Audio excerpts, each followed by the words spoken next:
Welcome to the Pod of Inquiry, pushing the envelope for human understanding and optimization, the podcast for podiatrists. The Pod of Inquiry is designed to empower you with knowledge. What happens from there is up to you. Your host, Dr. Stephen Barrett, has designed this show to take you down some very deep rabbit holes, hopefully bringing you back out again, relatively unscathed, but cerebrally whipped, enabling a better understanding of all things worthy of inquiry. If you have more questions after the show, then that is good. The new discovery today many times was the new discovery 50 years ago, only to be suppressed or plainly ignored. Medicine and surgery can sometimes take a long while to get their paradigm shifted. We hope to have a lot of fun on this show and maybe destroy some ridiculous dogma along the journey. Thanks for joining the show today. Let's start spelunking.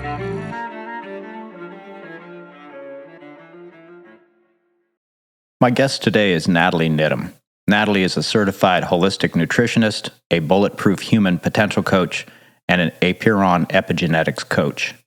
Nathalie hosts a great podcast called Biohacking Superhuman Performance, and I encourage everyone to go there as she's had an incredible amount of great speakers on many topics that you'll find interesting from a biohacking human performance optimization standpoint. Nathalie is an expert in bioregulatory peptides and has had a very significant focus on that particular topic, and that's what we're going to discuss today. I'm very excited to have Nathalie on. She helped me develop this podcast, and I'm very appreciative to her. And I think you're just going to find this very interesting, and this is part one of two that I'm going to have on bioregulatory peptides. Without further introduction, Nathalie Niddam. Good morning, Nathalie. Thanks for joining me for this podcast. And just for the audience, I know you've heard the introduction, but Nathalie has a very successful podcast that I'm a big fan of called Biohacking Superhuman Performance. Nathalie, thanks for joining. And why don't you tell us how you kind of got here to where you're educating folks, and specifically then follow that up, because we're going to talk a lot about peptides today. Thank you so much, Stephen. It's such a pleasure and an honor to be here. I love talking with you anyway, anytime, any day. So I've been looking forward to this morning for a while. So how did I get here in the world of peptides? Well, I think I started off going back to school about 10 years ago and becoming a holistic nutritionist. And even when I went back to school, I was already had my toe dipped in this whole world of biohacking, right? Whatever that means. Right. And so, without going into too much detail over that journey, it kind of brought me to the place where I was going to conferences, like some of these, they're kind of conferences, they kind of straddle the world between mostly a consumer conference. And about 3 years ago, I sat in on a lecture where this guy was standing up there talking about these things called peptides. And it actually, what's interesting is the two that he talked about that I remember the most is he was talking about melanotan 2, which is an alpha MSH peptide, which, it upregulates melanin in the body. And at the time, that's all he didn't really talk about too much else about it. But we've since learned that it's used intranasally. It can be very effective for SIRS. It's got some antiviral, like antimicrobial properties, like that family of peptides. But at the time, he was basically talking about, I've got this tan. I haven't spent any time in the sun. It's all because of melanotan 2. And then the next thing that I remember that he talked about is he started going on about something called epitalon or epitalon. Okay. And, he sat and talked about a study that was done in Russia by Dr. Kavinson, who is he's when we talk about bioregulator peptides, he's the guy. His picture shows up. He's been studying these things for 50 years. But anyway, he did this very famous elderly study in elderly people. And so the lecturer starts talking about, yes, and it normalized their melatonin production and lengthened telomeres and improved their sense of well-being, and their immunity got better. And I think even osteoporosis went down. And then the kicker at the end is they all lived longer. Yeah. Right. I was actually just looking at that study earlier this morning, and it's pretty interesting. But so let's define some terms for people, because peptides are really new. I only discovered them maybe 2 years ago. And I'll tell that story in a little bit, because I think it dovetails into what how you kind of got here too. But so talk about long chain versus short chain peptides, and maybe just what a peptide is. And for sure. Yeah. Sure. So a peptide is basically a small protein. Like it's kind of as simple as that. Everybody knows what a protein is. And the body runs on proteins, right? Your enzymes are proteins, your hormones are proteins. Insulin is probably the most well-known peptide. It's a protein, and it regulates how we use sugar or glucose in the body. But these, and it's funny though, the long chain peptides, I sometimes call them alphabet soup peptides to people, because they're the BPC 157s, the TB4s, or thymosin beta 4, thymosin alpha 1. Like they're peptides that are 50 amino acids generally, or fewer. So for example, thymosin beta 4 is a 43 amino acid chain. I think BPC 157 is maybe around 19, something like that. But even in that group, you have a few players that are really quite small, that are only 3 amino acids, like KPV or GHK. And, a lot of people would say that GHK, maybe it straddles the world, the universes of bioregulator peptides and long chain peptides. But I'm ahead of myself. The short chain peptides that you're referring to is what we would call the bioregulator peptides. And those, by definition, are anywhere from 2 to 4 amino acids long. And so, to give people an idea, like an amino acid is a tiny little, it's like a building block, right? It's a building blocks of protein. And so when we talk about the bioregulators, that's it. They're only 2 to 4 amino acids long. And what's fascinating about them is that whereas the long chain peptides tend to primarily work through receptors in the body, even though they still have some genetic, some of them still influence genes. So to me, there's not a clear-cut line in the sand, but the bioregulator peptides, by definition, are epigenetic switches. So we were just talking about that. They cross into the nucleus and bind to DNA. So just to sum that up for the audience, a short chain is usually either a di, tri, or tetrapeptide, 2, 3, or 4 amino acids stuck together. And because it's small, it can pass through the intestine and supposedly has more ability to cross the cell membrane as well as the mitochondrial membrane. And then once they touch the DNA in those structures, they're able to affect some type of chain, right? Or a chain reaction, I should say. And I think Cavison made the point that I think he was the first one to refer to these as CCPs. That may not be true, but let's pretend it is for now, because it's just more academic. You know what? It's his world, right? So we can give him credit for pretty much most of it. He gets credit for it. So that's right. Anyhow, so CCPs stand for cell penetrating peptides, right? Something like that. CCPs, CPPs. It's actually CPP. Yeah, it's CPP. Yeah.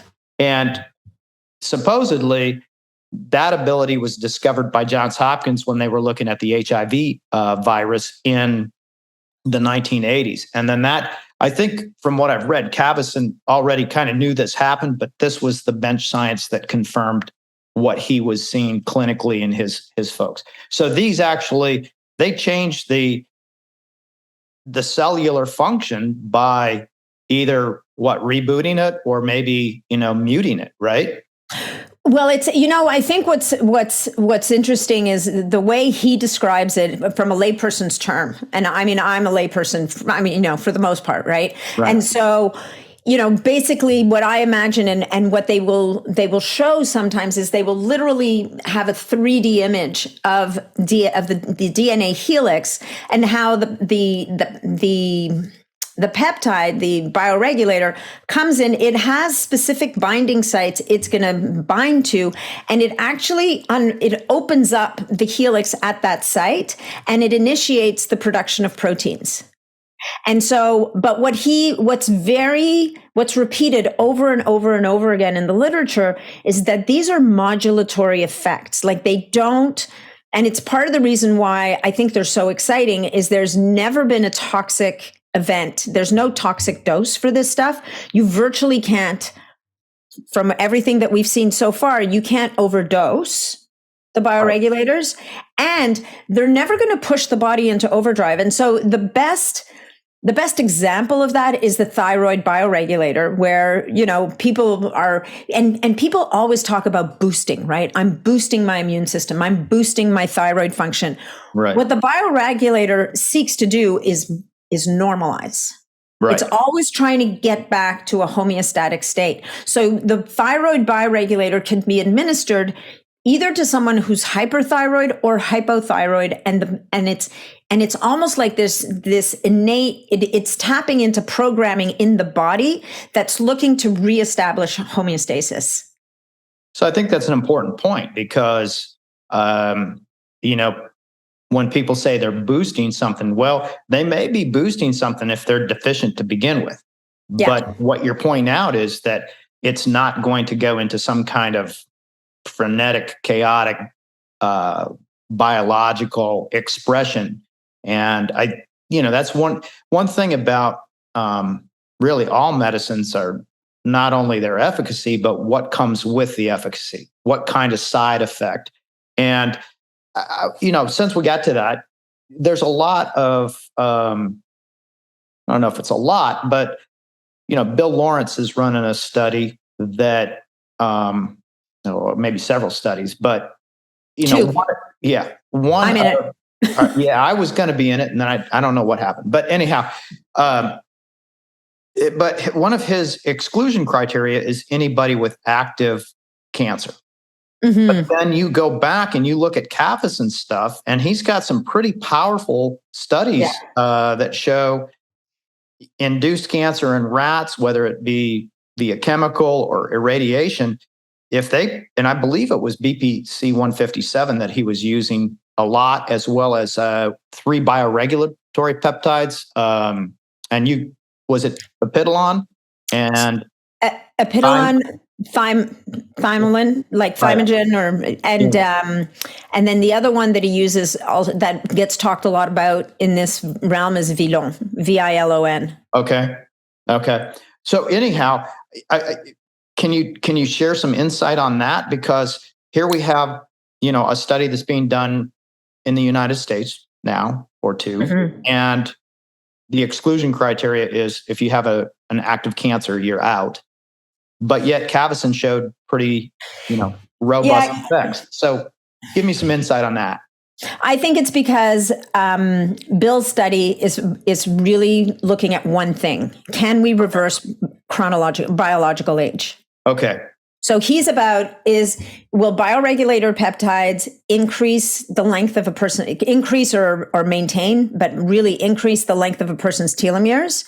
And because that is one of the superpowers, particularly of Epidolon, and will they improve a person's biological age, and as measured by DNA methylation, like the Horvath clock? So he doesn't.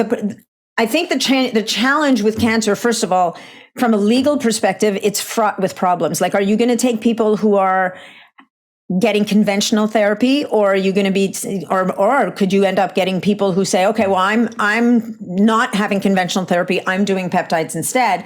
Right. And I think that if you really look at the literature, the peptide, when it comes to cancer, there's 2 things that get mentioned a lot. Number one is that, and I believe it's Epidolon and Vilon, where in HER2 positive mice, so mice that carry the breast cancer gene, it reduced the incidence of tumors, and it also, and if it didn't reduce if it didn't kill the incidence, they had smaller tumors. Right. Like, that's kind of mind-blowing in and of itself, but it's not a cure for cancer, right? Then he'll talk about those and a couple of other peptides, and the name is escaping me right now. There's another immune peptide which you would use after radiation therapy to help to rebuild the immune system, right? So quite often, and in a lot of the literature that he publishes, and I talk about this a lot because, the inclination is to say, oh my God, these things are the holy grail. Like this is all we need, right? But the truth is that the way that they use them quite often is in conjunction with a conventional therapy. Right.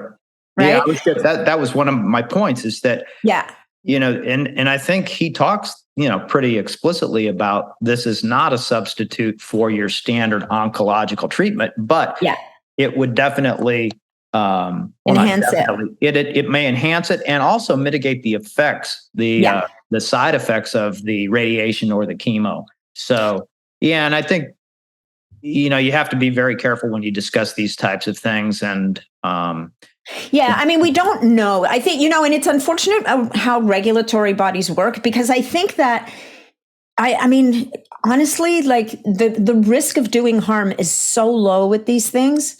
You would almost want a hospital to kind of grab onto this and say, okay, we've got a bunch of people having radiation treatment. Right. Let's do a protocol of an immune system rebuild, or whatever you want to call it, on the backside of that. And then let's monitor them and see, is there any difference? Because we know that radiation treatment, as much as it's life-saving at the time, down the road can show up, like the side effects can show up as another cancer down the road. Is it possible that if we gave these people access to a course of bioregulators, that maybe that might mitigate, or it might diminish, or who knows, knock out the development of cancers down the road because of the radiation, right? So those are such powerful questions, and you really wish people would be asking them. Yeah, and I think, no matter what disease you're fighting, if you can optimize the human, empirically, that human, the more they're optimized, the better they can tolerate different types of treatments. I think that just, is a cornerstone. It should be a foundation, but it doesn't seem to be anymore in medicine. It's like everybody just looks at, well, one disease, one drug, or one disease, and what is the best one drug out of the category of drugs for this particular disease. Very few people have time in their practice to discuss, well, you need to sleep better. You need to exercise. You need to eat better. You need to have some kind of, spiritual fulfillment, whether it's, whether you want to put religion on that, or, just, being in a good place from a psychological standpoint. Those are pillars of health. And if you make the person more healthy, then they can sustain more, they'll be more resilient, right? Exactly. Like at some level, they'll be more resilient. And, I think sometimes I wonder if, and I'm not a doctor, so I can't say this from a knowing place, but I wonder if conventional medicine sometimes discounts the power of the human body. And the innate, like even in, like, and this as a physician, like even in the sickest person, there's still a miracle. Like there's still a miracle of a million chemical reactions and a million, like millions of processes, like every minute of every hour of every day, there's still drawing breath and processing that oxygen and nutrients and all the things that are happening. Like, I don't think there will be a time in humanity where we can reproduce an entity that is as resilient and resourceful as the human body. Or as complex. Or as well, exactly, for those as complex, like the redundancies that exist in the system. It's what makes, I run genetic tests on my clients just to get a baseline of their roadmap, if you will. But I keep saying to them, like, here's the thing, like a SNP is only a SNP. Like there will be, I don't know how many other redundant pathways in the body that exist for the very reason why, if this SNP isn't doing what it's supposed to do, or this one pathway is downregulated, it may not be showing up for you that way. Right. Because there's probably other pathways that are there to, like, there's backups on top of backups on top of backups, some of which we know, and I think most of which we don't know.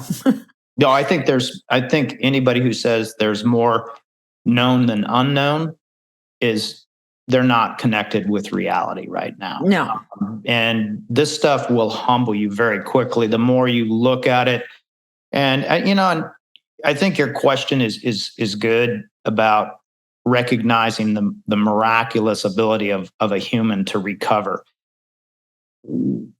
That generally isn't taught, and the other pillars are generally not taught.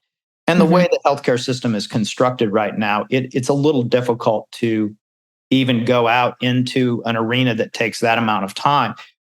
We can maybe get into more of this with what you do from a coaching standpoint and everything, but it takes a person, I think, from a physician standpoint, it takes somebody is still an active learner, that they just want to keep learning and amassing more knowledge base so that they can then render even better care to their folks. And then it takes a patient that is willing to work.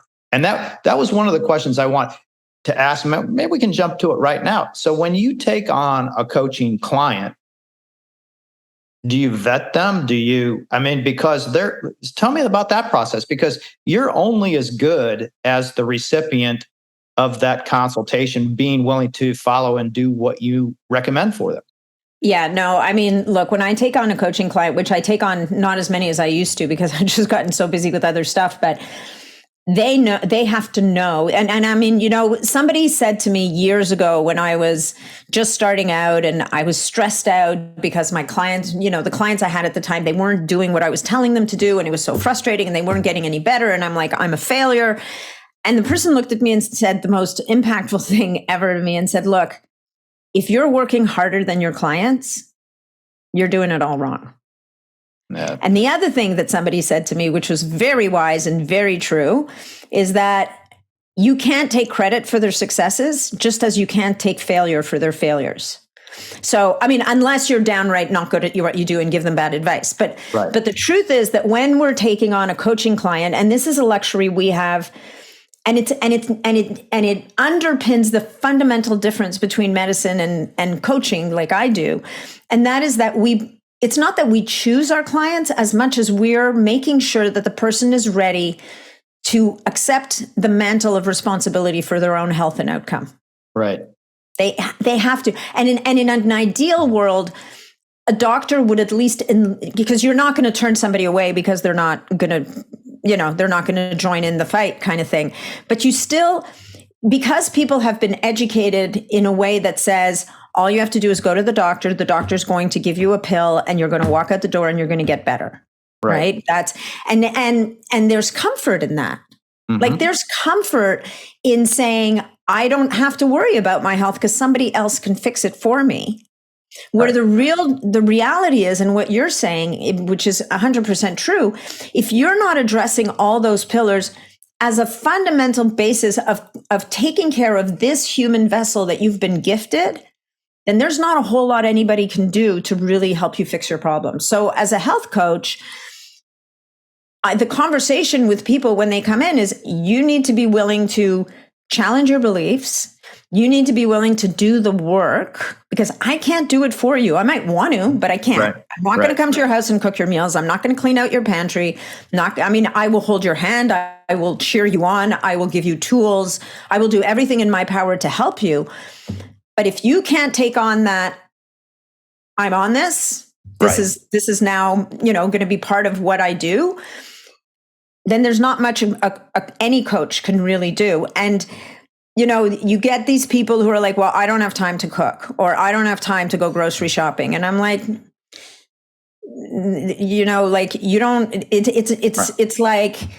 it's like, I don't have time to take a breath. That's ridiculous. Yeah. Right. Like, well, sometimes I'll have a discussion with a patient who's a little bit reluctant to, buy into the whole process. And I'll say, if somebody gave you a Ferrari Would you get regular oil changes for that? Would you put the best gasoline in that? And it's like, oh yeah, without a question. And then my follow-up to that is, well, your body is a far more expensive and valuable machine that you're only given one in your lifetime. It's not like you can go down and buy another body like you can a Ferrari. And if you don't want to put better oil in it, and you don't want to take care of this wonderful machine, miraculous as we've discussed, then how am I supposed to help you ultimately? That's what's a little bit frustrating. So when somebody comes to you and says, Nathalie, I want you to coach me, you have an interview with them. Are there some things that obviously, if they don't want to do, their own grocery shopping and they don't want to cook, are there any other red flags that you can kind of see with them? Yeah. Ultimately it's, you become better, because nothing's perfect, but you can become better at reading people. Right. And and these days, the people who come to me are people who they've heard the podcast, they've listened to the podcast, they might be in my Facebook community, and they're ready. They're like, okay, I want to know about this biohacking business. I want to do it all. This is what I want. Like, I have 10 women coming on a retreat in November. And there's actually, I think 2 of them are practitioners. One of them's an ER doctor. Okay. and every one of these women is like, I want to know more. Right. I want to know I want to take charge of my health. And I think that, parallel to the apathy that we see in the world around people taking care of their health, there's a growing contingent of people who have figured out and tuned into the fact that, the system's not going to help me. So, and in that group, you have 2 groups of people. You have people who are really sick, who've been failed over and over and over again by the system. Right. And then you've got people who are actually not broken and looking over at the sick people going, I ain't going there. Right. I want to be great, and I want to be kicking ass until the day that I leave this world. And they would, all these new kind of little, I don't know what you call them, euphemisms or whatever, getting younger as you're getting older, the whole idea of health span versus lifespan. Like, our requirements now for living a long life, like, we've raised the bar. Right. Because it's not that we don't want to die. It's that we want to be amazing humans until the day we're not here anymore. Or we don't want to have our children to make really hard decisions. And that too. But yeah, I think, assuming you're over 65 years of age, if you can match your health span to your lifespan, you've won. Doesn't do much for you in the mid-30s if you get hit and killed by a car. But health span is something that, I think it's more of a focus now than just living longer. I know people who are in their mid-90s and they're bedridden, and what good is that? And then I know other people same age that they're still out gardening, and they're still, having meaningful interactions with their grandkids and great grandkids. And, that's the whole goal. So let's get back. That brings us back to the bioregulatory peptides, because, Cavison showed, some anti-aging properties that pretty dramatic. So when I assume when you take on a client, you get their genetics, right? Mm-hmm. And so tell me about that process. What your thought process is on that. Yeah. So what I'm looking for, and the word propensity becomes the golden word, okay. Right? So, the conversation with the client is never, oh, your genetics show that you're going to develop insulin resistance. Right. It's more a question of, so how's your blood sugar? How have your labs come back recently? What's your family history like? Like, what are your parents? Like, for me, type 2 diabetes, late onset type 2 diabetes runs rampant through my family. And it turns out that my genetics say that I have a tendency, like I have a propensity to develop type 2 diabetes. So what's powerful about that when you're having that conversation with someone across the desk is that, look, you have this propensity. So now you have a choice. How are we going to build you a nutrition plan and a lifestyle plan? Because it's not just what you eat, it's exercise. And as you said, sleep and all the other things that's going to set you up to not go down this road, because all these things is like they're, for the most part, they're forks in the road. And the choices that you make are going to determine whether you go down the type 2 diabetes path or you don't. I think, and a good illustration of that, Alzheimer's is a very hot topic. And so if you're ApoE4, E4, that doesn't mean you're going to die from Alzheimer's or succumb to it. That just means you have a higher predilection to have that propensity, which I think that, should motivate somebody even harder, because now that we understand epigenetic phenomena, just because you have a SNP doesn't mean it'll be expressed. And absolutely. But the ApoE4 is a powerful one, right? And that person, and where the conversation has to be well structured is we're not trying to scare the daylights out of people. What we're saying to people is, at the end of the day, unfortunately or unfortunately, you don't get as much wiggle room as the next guy. Right. And so you can't keep going and making wine tasting your preferred activity. Well, wait a second. Right? Now, I own part of a winery. This is a real hard subject. I'm very sorry. So I'm like the hybrid short chain, long chain here. I mean, I know ethanol is probably not a great molecule for your human physiology, but I don't know, based on what I've learned about peptides, maybe BPC 157, if I just take that every time I drink wine, it could be, that could be the ticket. But no, that would be a good study. I think for the double E4 person, it's for the APO3 person or the APO23 person, or people with different genetic variants. As a matter of fact, I mean, look, with respect to the wine business, I don't think there's a nutritional requirement for wine ever. At the same time, a psychological requirement. No. So, so let me go back and retract. If anybody thinks that I was promoting ethanol as a great molecule for human physiology, misunderstood me totally here. However, I do love really deep Cabernets, so in moderation. But so go back a little bit. You identify these different epigenetic, let's call them weak spots in a patient or client. Yeah. And so then you can coach them up a little bit. And then, you integrate bioregulatory peptides for them. We also do a biological age test. Okay. So we look at telomere length, and actually, you know what? I've got a good example of two people I'm working with right now. And both of them came to me. Like, what's amazing is these two people came to me, both of them were smokers and drinkers, but they had started 6 months before they even came to me. They went on a program. They dropped a bunch of weight that they'd put on over the last 2 years. Right. They'd cut down their drinking from, 7 days a week, a bottle of wine each a night, to now they were down to maybe 3 or 4 days a week, but they were probably still drinking a bit more than they should. And they were still smoking. Mm. And the conversation went something like, if you're going to keep smoking, I can't. I'm out. Right. Like I'm not doing that. I mean, and it's not, and it's funny because it's a tough one for me, because are there things you could do to mitigate smoking? You can mitigate some of the negative effects of smoking, but at the end of the day, that tells me like you don't get it. Right. Like you're not getting it.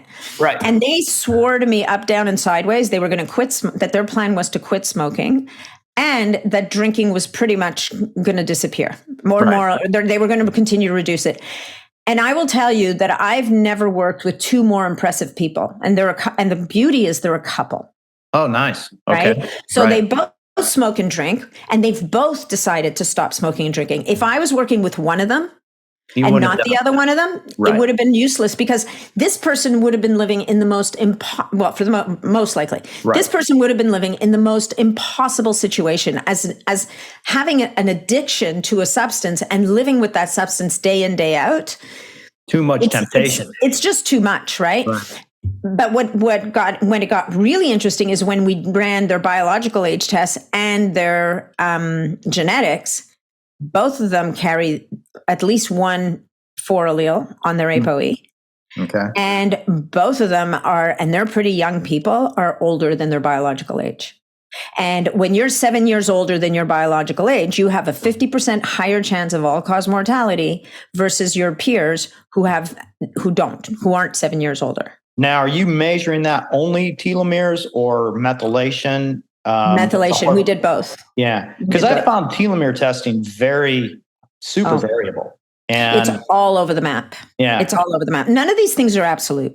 Right. Like at the end of the day, because, and we've made this term biological age, and we look at telomeres, we look at DNA methylation, but there's also glycan age, and glycan age is a whole other universe.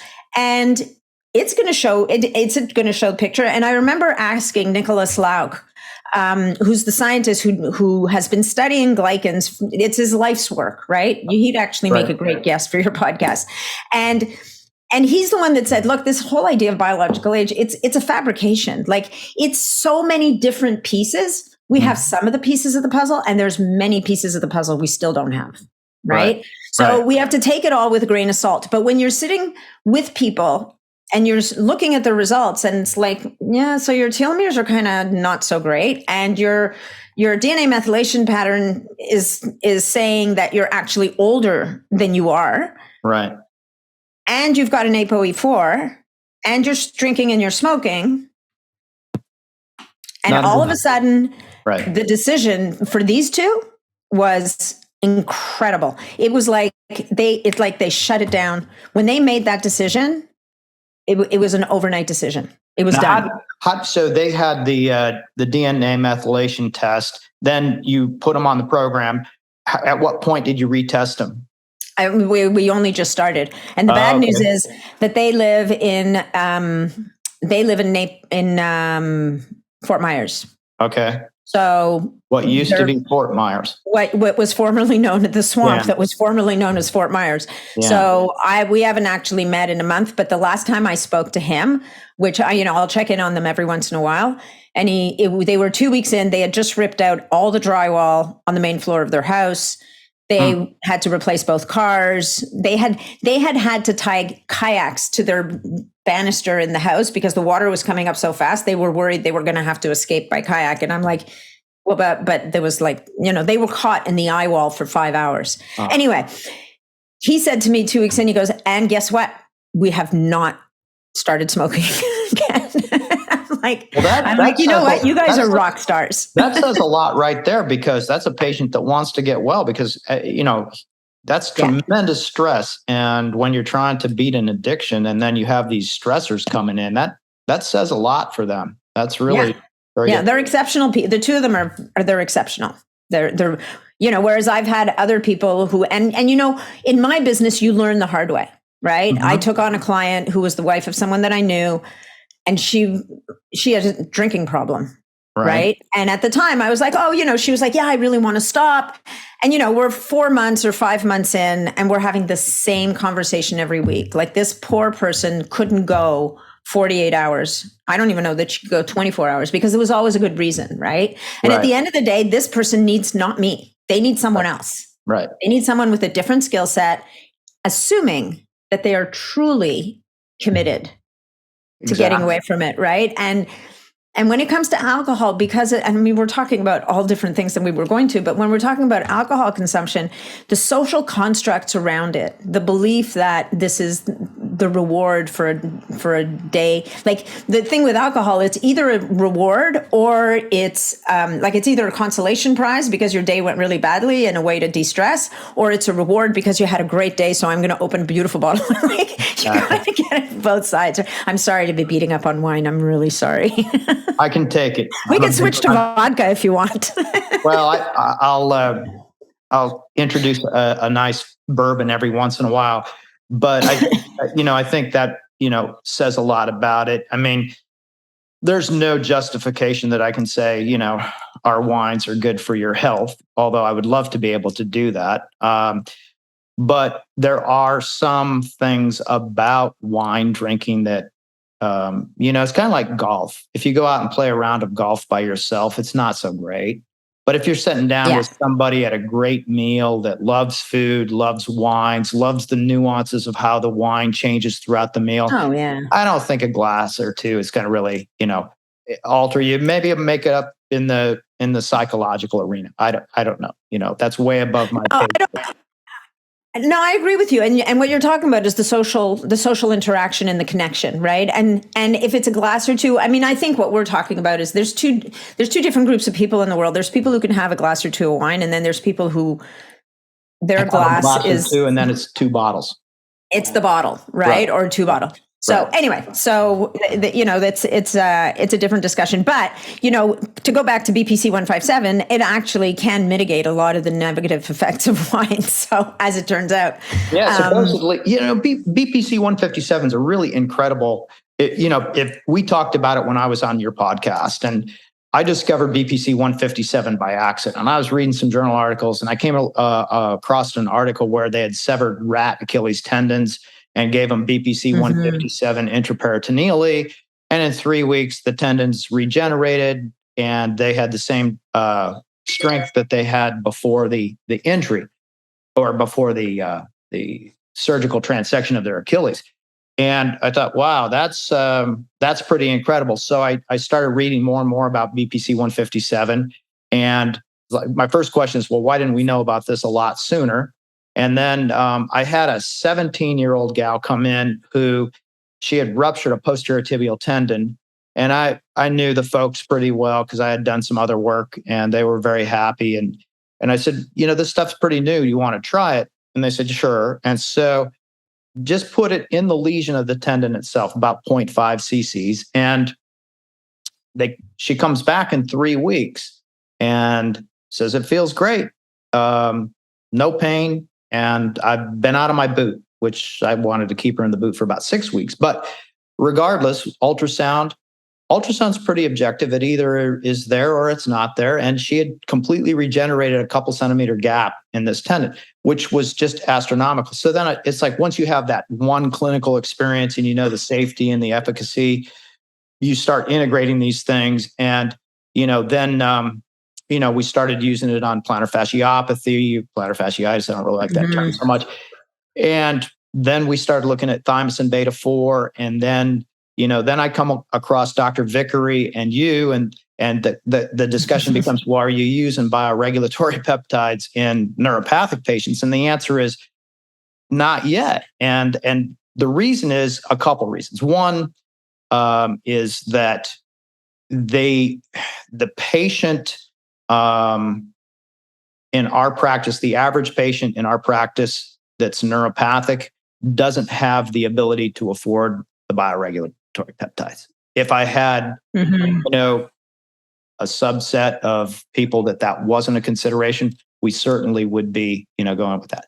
But then, over the last couple of years, you become more aware of, and there's been actually a lot that has come out on BPC 157 in 2020 and 2021, interestingly enough. And they're showing the neuroprotective effects of this, as you mentioned, let's call it the anti-alcohol effects, how it can protect the vascular endothelium. I mean, there's a lot of things going on with this peptide, as with other peptides. So now that we've exhausted short chain, supposedly, and how many different short chain peptides are in the Cavacin peptide group? What, 20, 30? I think there's like 21, maybe 25. Like there's quite a number. So almost any organ or system you can think of has a bioregulator. What's interesting is that there's certain ones like Epitelon that have actions in different areas, right? Epitelon, right. I remember I've read stuff about it has action on the heart. It helps to regenerate the thymus gland, even though the thymus gland has its own bioregulator.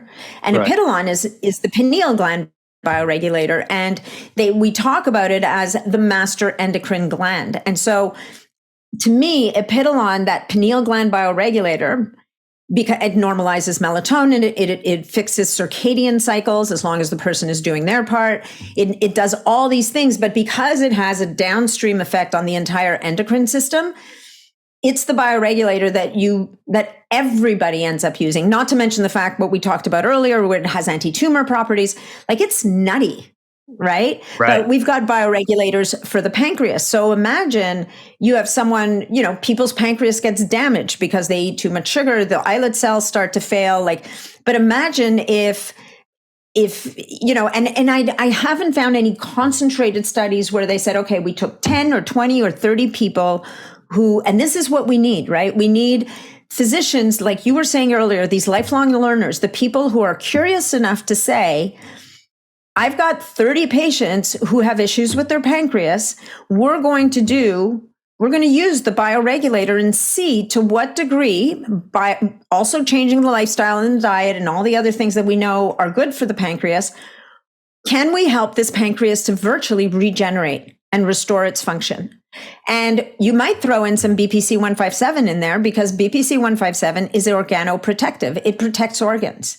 So we know that it's great for the brain. We know that it protects from TBIs. We know that it's magic for healing the gut, which is part of its effect on mitigating, I think it's NSAIDs, alcohol, that kind of stuff. Right. We know that it helps to repair soft tissue injuries. So as you were saying, like the tendons, the ligaments, the muscles, like the strains, like it's insane, the breadth and depth. And I think we're still learning about it. But imagine if we had a population of people, and we know that the bioregulator will do no harm. Right. Why wouldn't we do a 6-month trial and see what happens when? Right. This episode is sponsored by Zuckerman Future Technologies. Their REMI laser is a Class 4 laser for professionals. It is different from anything available on the market in that it is a lightweight, 4 pounds, and compact but powerful device. Its large touchscreen makes it easy to use, and it has multiple wavelengths of 650, 810, and 980 nanometers, power variables up to 30 watts, and a safety rating that make it optimal for many conditions. With the REMI laser, you can give your patients effective, pain-free treatment of soft tissue issues. It is ideal for treating plantar fasciitis, fasciopathy, Achilles tendinopathy, peripheral neuropathy, neuromas, arthritis, onychomycosis, warts, and more. It is the only laser with FDA 510(k) approval and insurance coverage. Zuckerman Future Technology deals with all aspects of the REMI in-house, and this keeps out the middleman, which allows them to offer this revolutionary device at a 40% reduced price compared to anything that can provide the similar results. There are currently over 700 REMI lasers being used in the USA and Europe, and those numbers are rising every day. Learn more about this fantastic product and join the growing number of professionals who are benefiting from having the REMI in their practice. I personally implemented the REMI into my practice about 4 years ago, and I cannot say enough about the utility, versatility, and efficacy that I have seen with this technology. I can also say that of all the capital equipment that I have purchased, and it has been a lot over the last 36 years, this is one of the best expenditures I have made. Zuckerman Future Technologies is offering the listeners of the Pod of Inquiry a really great deal. You'll get a $1,000 cart for the REMI laser when you use code 007. That's right, a $1,000 cart for the REMI laser, just for bona fide Pod of Inquiry spelunkers. You can go to the website, remilaser.com, plug in your James Bond code of 007, and get your free cart with a purchase of the REMI. Now, BPC 157 is interesting because it's one of the few longer chain peptides that can actually be taken orally. And some of that's attributed to the fact that it was identified in the gastric juices originally. So it's a gastric peptide. It can handle that type of an acidic environment. A lot of the other peptides can't, have to inject them. And so bioregulatory peptides can either be in the synthesized form, or, correct me if I'm wrong, we can get them from, nose to tail type of eating and more of an ancestral carnivore situation where, those proteins are. And there's several stops along the way. So number one, eating organs is by its very nature going to give you access to bioregulator peptides because that's where they come from. Right. And, it is remarkable when you look in the carnivore community, you often will come across people who've had transformational healing events. Right. And you have to wonder, does it have to do with the fact that, from an ancestral perspective, we have someone who has a heart problem, they would feed them heart. Someone with someone with a liver problem, they would feed them liver. Like this is ancient wisdom that's been buried in humanity from the beginning of time almost. Right. So we've got those. And to me, the next level up from those is the supplements that take these organs and dry them and encapsulate them for people who get the icks, because so many people are like, oh, I'm not going to eat that heart thing or whatever. I mean, some of the bits and bobs admittedly have weird texture. Like, I don't know if you've ever eaten tripe. I mean, liver tastes a bit like earth. Yeah. Heart happens to be really good. But, so and not to mention the fact it's hard to find kidneys and thymus and all these other things. Right. So we have then these supplements where they've encapsulated them, which is kind of a next level up because you're getting probably more liver in this capsule than you would be willing to eat in a sitting. And then we get the bioregulator peptides that are encapsulated that are extracts. They're extracts from those tissues, glands, and organs. And so now what you're probably getting is a higher therapeutic dose of those little short chain proteins that naturally occur in the foods. So you kind of have this step ladder, if you will. Right. So I started on the bioregulatory peptides, I think maybe March of this year. And we started off with, I think, 20 days the first month, and then we're off about 20 days, and then another 20 days, and then off for a couple of months, and then another round. What's your thought process on taking one of these supplements that is just like beef organs or brain and heart? They're different organ capsules that you can take. I would think that would maybe be good in the maintenance stage after you've really hit it with. Would you think that's a valid way to look at it? Yeah, I would. I mean, I would. I mean, the thing is that in the organ supplements, so you're not going to find pineal gland. Right. Like you're going to get brain, but it'll probably be a bit more equivalent to the brain cortex, like cortexin from the bioregulator family. Right. You're unlikely. I mean, there might be some pineal gland in there, but there's not going to be a ton of it, right? It's not going to be concentrated. But I think that those organ supplements are, they're almost, and people talk about liver being nature's multivitamin. Like you're getting bioavailable forms, not only of the bioregulators, but of many of the micronutrients that people are popping pills to get, right? And in a form that your body recognizes and can use and can absorb. Right. But then we get, you mentioned this earlier, and then we have the synthetic bioregulators. And there's 5 bioregulators that are not available synthetically. And these are where the short chain sequence has been, like the money shot has been isolated, let's say in the liver or the heart. Hang on one second. In all of the turmoil that I had before we started this recording with the technology not working and my audio guy not in contact, I forgot to shut off my dehumidifier. And that thing is like firing up. So hang on one second. I apologize greatly. No worries. I can't hear it.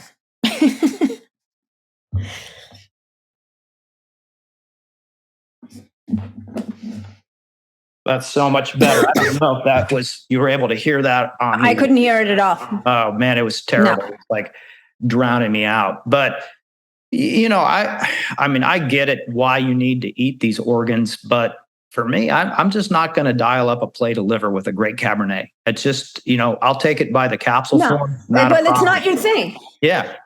And for sure. Yeah. But where I was going there is the synthetic forms of these bioregulators, which now, so historically could only be taken by subcutaneous injection or by intramuscular injection.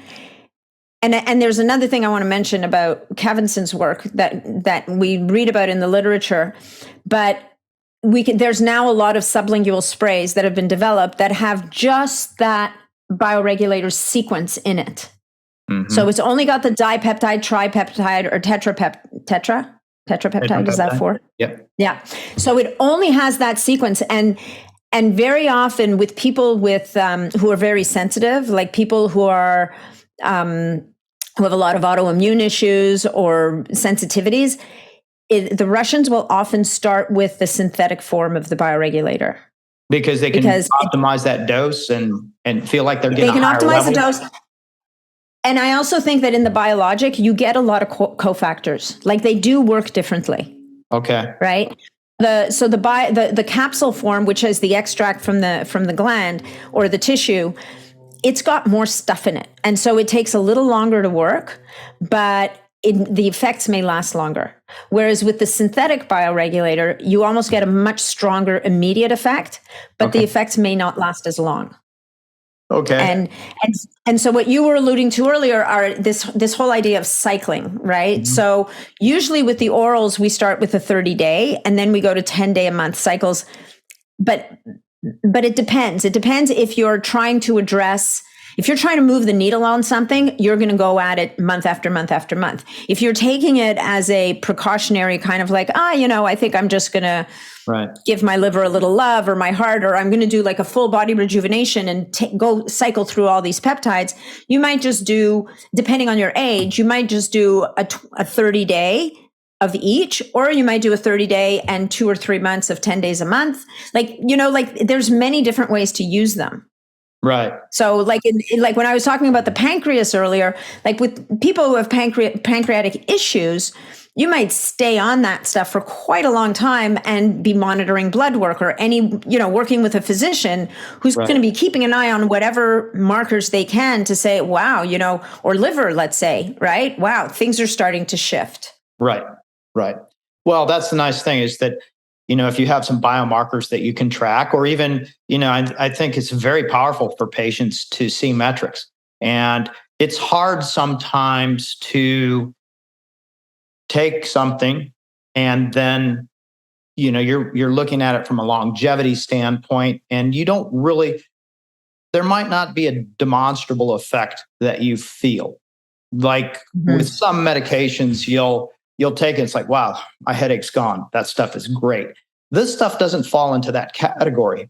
So when you're looking at a biomarker, let's say liver enzymes, or like A1C, which I think is a poor marker anyhow, but maybe their serum fasting insulin, I don't know, I'd have to think about it. But the point of this is that if you have, or even DNA methylation, imagine how powerful it is for that patient to go from a biological age of 63 down to 57 over a year or 2 years.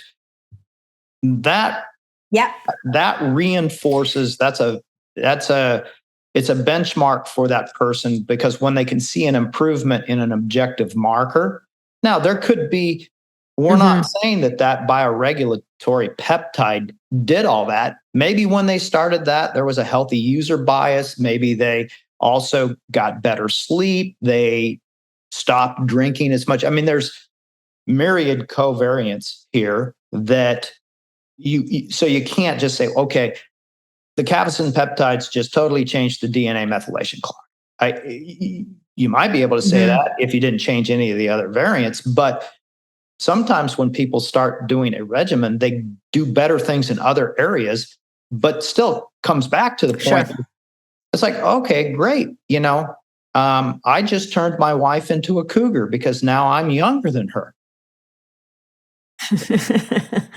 Yeah, no, there's something to be said for that. But that's where Cavinson's studies are so powerful, because he actually had a control group of other elderly people, and everybody got something.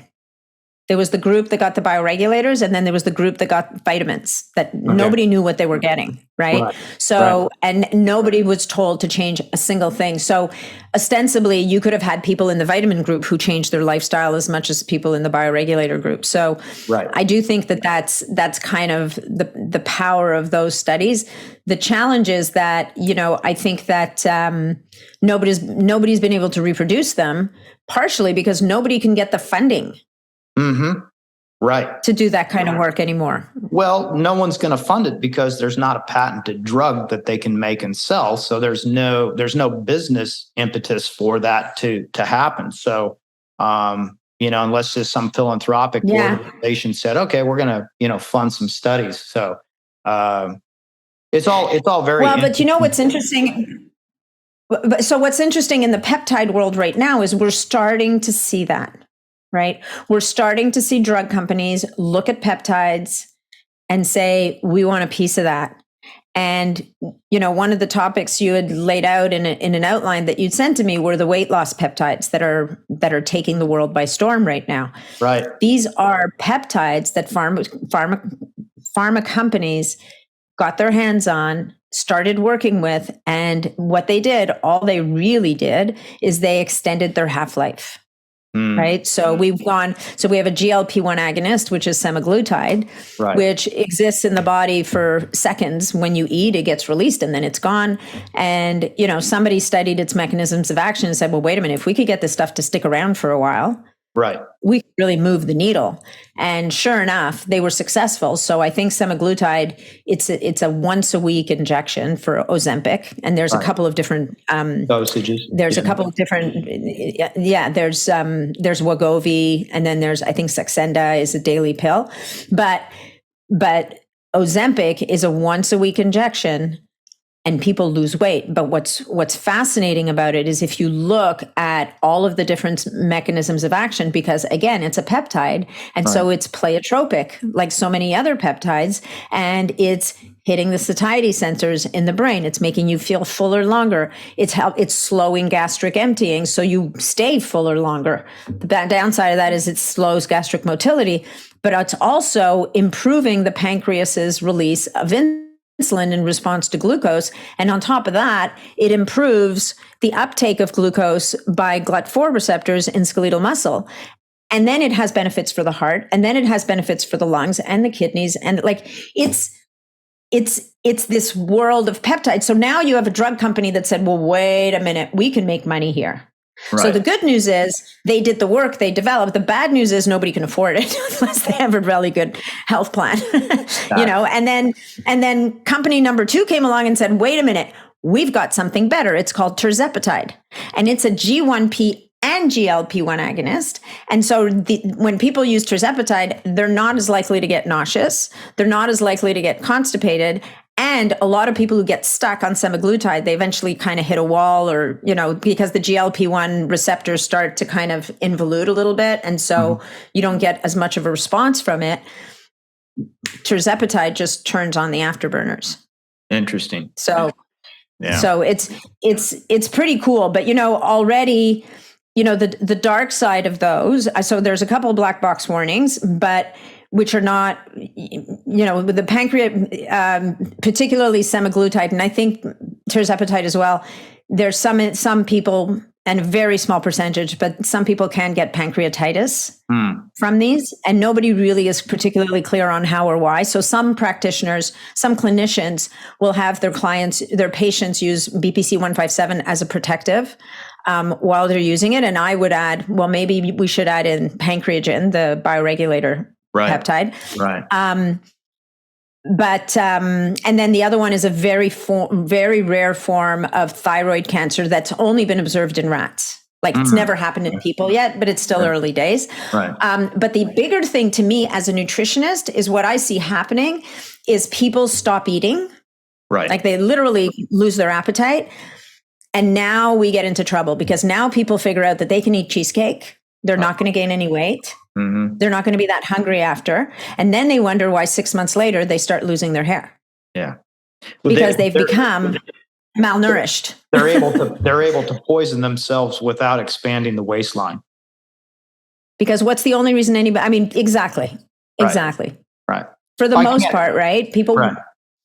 I can't tell you what the percentage is of our patients that would be considered high BMI, but it has to be, if it's not 85%, it's greater than that. And, it's very hard for people to, it's hard for people to lose weight. There's no question about that. Now, in your podcast with Jean how do you pronounce? You say it so fast. Like I was going to ask you on this podcast, why is it when you say something in French, you speed it up about 100 miles an hour? Because it's like, whoa, because I am French. Yeah. So because I'm French and I speak in French. Yeah, but you understand what I'm saying. It's like, down here in the South, they speak kind of slow, and boy, if it's that French, it's going to be fast, regardless if they have a Southern accent or not. But it's Jean-François Tremblay, right? Okay. Correct. Well, that was a long discourse to get to my question, but you, in your podcast, the most recent podcast you had with him, you guys discussed set point, which I thought was an interesting concept. That the set point in the brain, as far as satiety or what the normal weight is supposed to be. So explain that a little bit to me, because I didn't quite understand that fully. Yeah, I think that was more his idea than mine. I think that, and this is a topic that gets discussed a lot with weight loss experts, right? And I think and there's another guy who I should introduce you to. His name is Joel Green. And he speaks about, so there's two things going on. Number one, there's a belief that the brain has a set point of where it wants you to be. And I'm not sure I buy into that as much, because I'm more likely to believe that how we're brought up as babies, like a lot of the influences in young childhood set us up to possibly be overweight later on in life. We build more, we could damage the microbiome. There's a whole issue around building fat cells, and those fat cells, once they're there, they never go away, right? Joel, in his work, talks about how once we have a lot of adipose tissue, and we have all these adipose cells, all these fat cells that live in this extracellular matrix, and there's this web, right? So if you look at a fat cell, you've got the globule of fat, and then you've got these filaments that extend from it that anchor it to you've got this whole structure. When we lose weight, that fat cell shrinks, and that creates an injury to that extracellular matrix. And to the body, the easiest way to fix this, so number one, it produces a type of collagen called collagen 6, which is almost like scar tissue to repair the tears.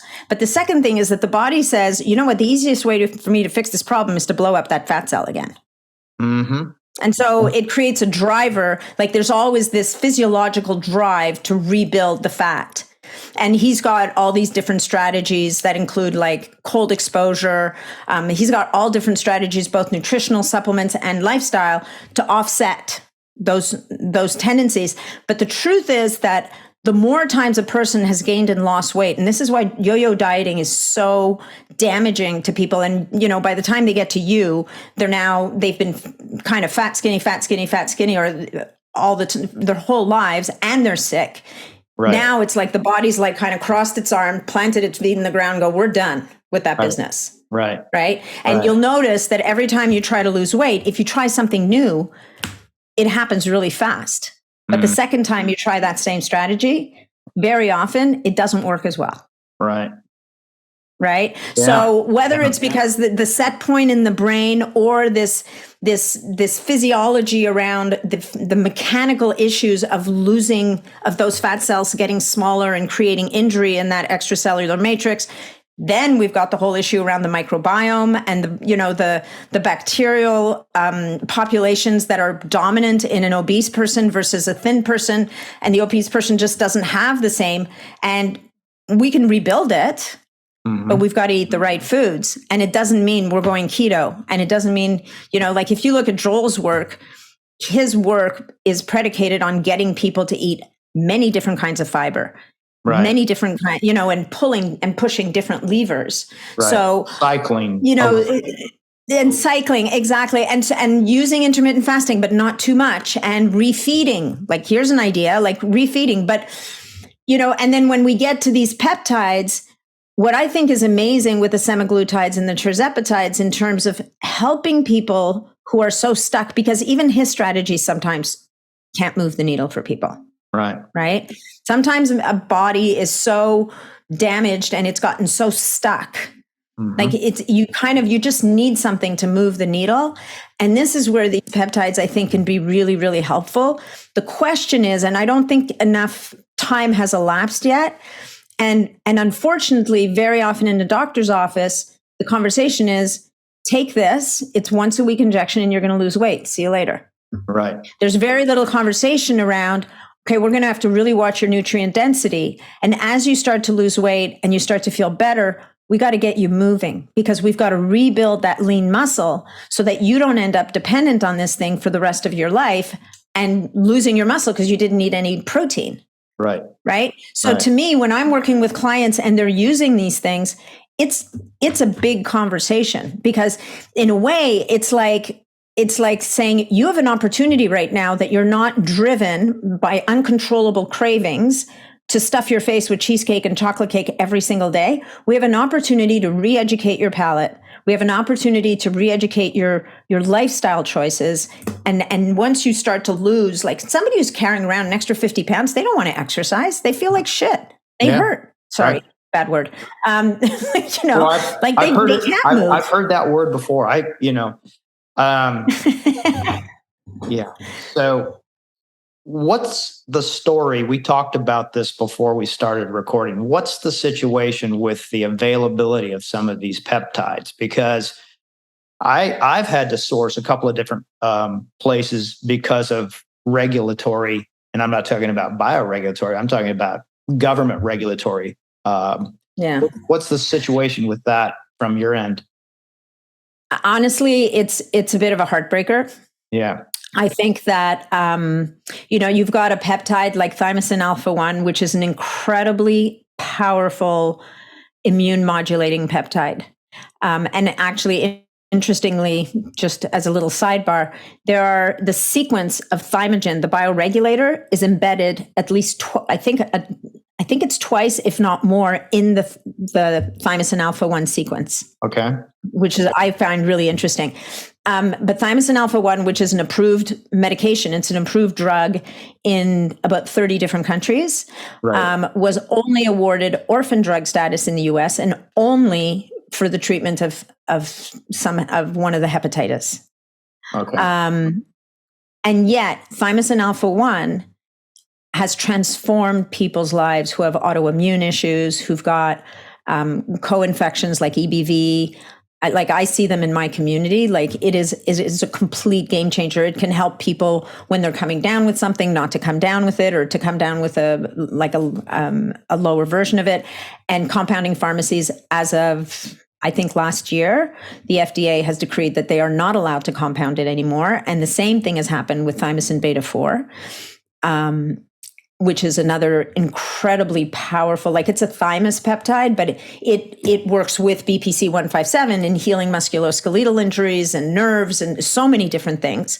So the regulatory environment to me, I just think it's so tragic, because these compounds are so powerful and they have so much promise, and they've helped so many people. What you'd want regulatory bodies to do is say, okay, let's interview a bunch of these people who are getting great results, and let's see what we can do to create an IRB or something to figure out how can we make this accessible to people, because they're eclipsing drugs in so many ways.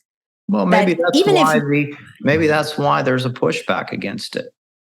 I know. People keep saying that. I don't want to believe that narrative, but I think it's true. Yeah. It's a sad thing. Now, we've found thymosin beta-4 to be incredibly powerful in the post-op, particularly revision cases where I got to deal with a lot of scar tissue. And I made it mandatory. Hey, after we get done with your surgery, you have to have the thymosin beta-4, because it's miraculous the way it suppresses scar tissue formation, and it doesn't impair healing. It actually accelerates healing, which is when you think about, okay, well, this peptide's been shown to upregulate fibroblastic activity production. You would think that would increase your scar tissue. it does the opposite. Yeah. It's antifibrotic. Yeah. So, the fact now, I've heard that Canada is even more difficult to. Well, so as of today, I think they've shut down CanLab. No way. Really? That's sad. That's very sad. Yeah, they marched in with their soldiers and shut them down. Wow. Well, that's tragic. I think I mean there will be other solutions down the road, but right now it's pretty it's really, I mean, thymosin beta-4 also, compounding pharmacies are no longer, it's been deemed a biologic, right? So there's workarounds. I mean, you know what's really cool about thymosin beta-4 actually is there's a fragment of TB4 that actually regenerates the heart. Wow. It improves the stemness of cardiac cells. Like it's nutty when you look at what some of these, and these are like the tiniest little compounds you could ever imagine. Right. Like how incredibly powerful they are. And they're not doing anything. All they're doing is it's like a spark plug that's restarting a mechanism in the body of self-repair. Right. They're resetting, right? Like you said. They're taking a cell that is either stuck or pseudo-senescent and they're rebooting it, So, well, this has been fascinating. I'm going to have to get you back and we'll have to discuss this more. Tell folks how they can reach you. I think your podcast is fantastic. I'm amazed at some of the guests you've had on it, and I am a frequent consumer of it. And so tell people about how they can get to that, get to your website. And of course, I'll put all this in the show notes. And thank you for your time today. So tell me how they get a hold of you. And yeah. So my website is natniddam.com. And Stephen was actually one of my favorite guests on my podcast, I have to say. And the podcast is Biohacking Superhuman Performance. There's a Facebook group called Optimizing Superhuman Performance. But to be honest, what I'm most excited about, and by the time this comes out, I believe that my community on Mighty Networks will be up and running, and that will be not free like Facebook. I'm sorry, there's going to be a little fee to pay, but we will be out from under the eye of Facebook. Like Facebook's a dangerous place to do what we do and have the conversations we have. We could get shut down any day. So to find me, it's natniddam.com is the website. You can sign up for my newsletter there, and everything that I'm doing will be there, or the podcast. I'm sure I'll be adding a little caveat to the podcast soon about the other group. But in the meantime, Optimizing Superhuman Performance is the group. Awesome. Nathalie, thanks so much.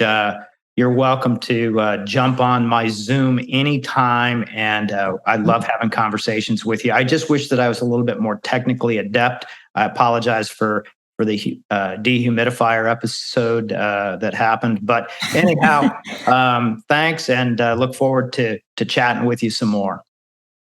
Thank you. This has been a pleasure. And like I said, an honor. Thank you so much, Stephen. Bye-bye. I hope you all enjoyed today's show and got some truly empowering knowledge out of it. You can always follow up on anything we talked about in the show notes found at our website, podofinquiry.com. If you think you might have tickled just a few neurons inside that cerebral cortex, please spread the word to your friends and colleagues and tell them that they need to get spelunking. Also, if you can take a minute to leave a review on your podcast provider of choice, and especially Apple Podcasts, that would greatly help the show and be so appreciated, provided it's positive. And if not, then just keep your pie hole shut and stay down in that cave. Let's keep spelunking.